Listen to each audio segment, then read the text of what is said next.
भैया बहन, हम लोग ग्रामर में चैप्टर 10 पढ़ेंगे। चैप्टर 10 में है ए एन और द। इंग्लिश ग्रामर में ए एंड द को आर्टिकल कहते हैं। You can say that there are 3 articles, a an और द। आर्टिकल्स दो तरह के होते हैं, डेफिनेट आर्टिकल और इनडेफिनेट आर्टिकल। डेफिनेट आर्टिकल में द है और इनडेफिनेट में ए और एन है। कुछ वैसे शब्द हैं जिनके आगे ए लगता है और कुछ ऐसे हैं जिनके आगे एन लगता है। यहाँ हम लोग देखेंगे use of a and an. A और एन का मतलब होता है एक। जो शब्द काउंटेबल नाउन हो और जो सिंगुलर नंबर हो उसी के आगे ए या एन लगता है। जैसे a book, a city, a pen, a horse, a crow. यहाँ है an apple, an umbrella, an arm, an orange, an aunt.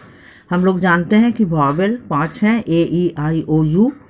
तो वैसा शब्द जो वॉवेल से शुरू हो उसके आगे एन लगाया जा रहा है, यहाँ ध्यान दीजिएगा। और जो ऐसा शब्द जिसका पहला लेटर कॉन्सोनेंट हो तो वो ए से शुरू, उसमें ए लगाया जाता है। यहाँ पर दोनों में अंतर है, ध्यान दीजिएगा और इसको याद रखिएगा।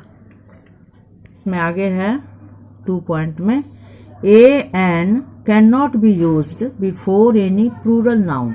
किसी भी प्लूरल नाउन के आगे, बहुवचन के आगे ए और एन नहीं लगता है। जैसे यहाँ है a books, a dogs, an onions, an aeroplanes. तो यहाँ पर जब एस लग गया तो ये तो प्लूरल हो गया। जब प्लूरल हो गया तो एक शब्द उसके आगे ए नहीं लगेगा। जैसे एक किताब, ए बुक होगा लेकिन ए बुक्स नहीं होगा।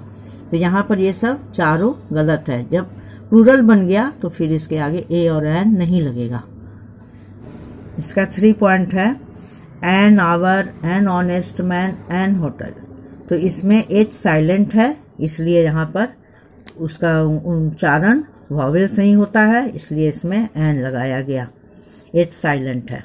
पॉइंट 4 में देखिए, a university, a uniform, a European, a 1 rupee note. ये भले ही वॉवेल से शुरू हुआ है ये सभी का स्पेलिंग, लेकिन उच्चारण कॉन्सोनेंट से होता है, यू से नहीं होता। यूनिवर्सिटी यह शब्द से होता है, तो यह कॉन्सोनेंट है। यू यूनिफॉर्म, इसमें भी यू वॉवेल से शुरुआत है लेकिन इसका उच्चारण यू से होता है। एन यूरोपियन, इसमें भी यू का उच्चारण है। ए 1 रूपी नोट, व से शुरू होता है, इसमें भी उच्चारण कॉन्सोनेंट का ही है, इसलिए ये सब में कॉन्सोनेंट के नियम के अनुसार ए लगेगा। फिर आगे देखिए question point 5, an M A, an M L A, an S D O, an M D, an M P, an S I, an F I R. इसमें एन लगा है, इसलिए लगा है कि एम जब बोलते हैं तो पहला उच्चारण वॉवेल होता है, ए म एम।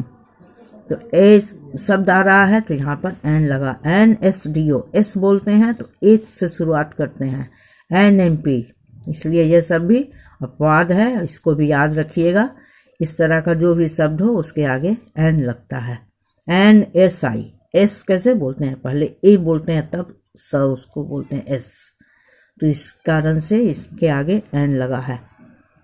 आज इतना ही।